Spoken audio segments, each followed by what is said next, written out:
तिरोडा विधानसभा क्षेत्राचे महायुतीचे उमेदवार गुड्डू बोपचे यांच्या प्रचारासाठी रोहित पवार यांनी गोरेगाव शहरात प्रचार सभा घेत तिरोडा शहरात आले असताना विद्यमान आमदारांच्या विकास कामाचा चांगला समाचार घेतला।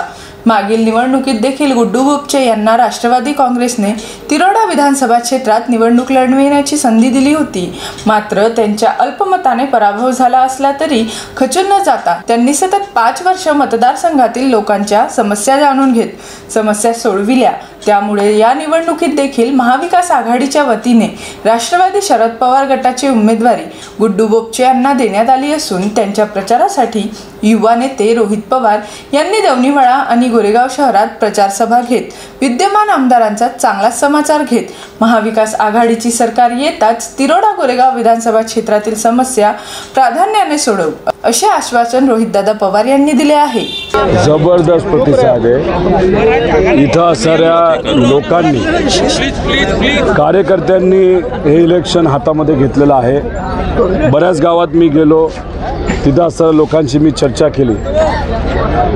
रविकांत भाऊ बोपचे हे गेल्या वेळेस सुद्धा आमदारकीसाठी उभे होते, थोडक्यात त्यांचा पराजय झाला, पण घरी न बसता गेल्या 5 वर्षामध्ये लोकात गावागावात जाऊन लोकांशी संपर्क केला, त्यांच्या अडचणी ते सोडवल्या। त्यामुळे लोकांचा विश्वास त्यांच्यावर खूप मोठ्या प्रमाणात वाढलेला आहे आणि जे आज विद्यमान आमदार भाजपचे इथं आहेत त्यांना लोक लुटारू आमदार म्हणतात असं आम्हाला कळलेलं आहे, पर्सेंटेजवाले आमदार। आणि म्हणून आपले गुड्डू भाऊंबरोबर इथं असणारी जनता आहे, विजय हा गुड्डू भाऊंचा 100% होईल।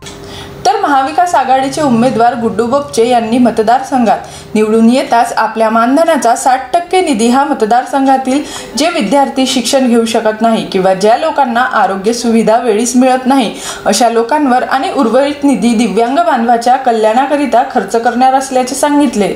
समजा मी उद्या आमदार झालो आपल्या आशीर्वादाने, तर माझ्या आमदारकीचा मानधन सुद्धा मी माझ्या घरी खर्च करणार नाही।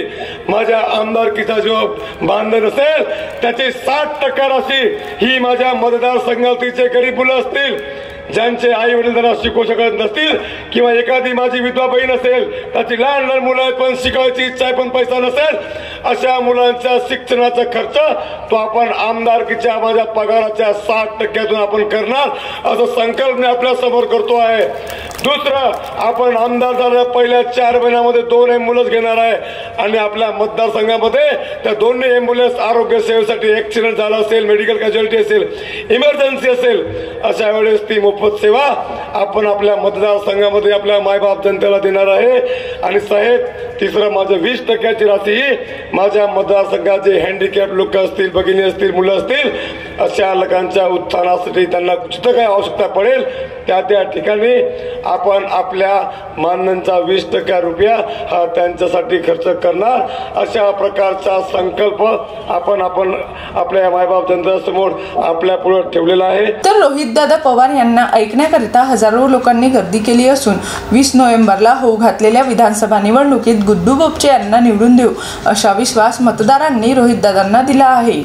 जीबी न्यूजचे प्रत्येक अपडेट मिळवून घेण्यासाठी तुम्ही आमच्या चॅनलला लाईक करा, सबस्क्राईब करा आणि शेअर करा, तसंच बेल आयकॉनला सुद्धा प्रेस करा।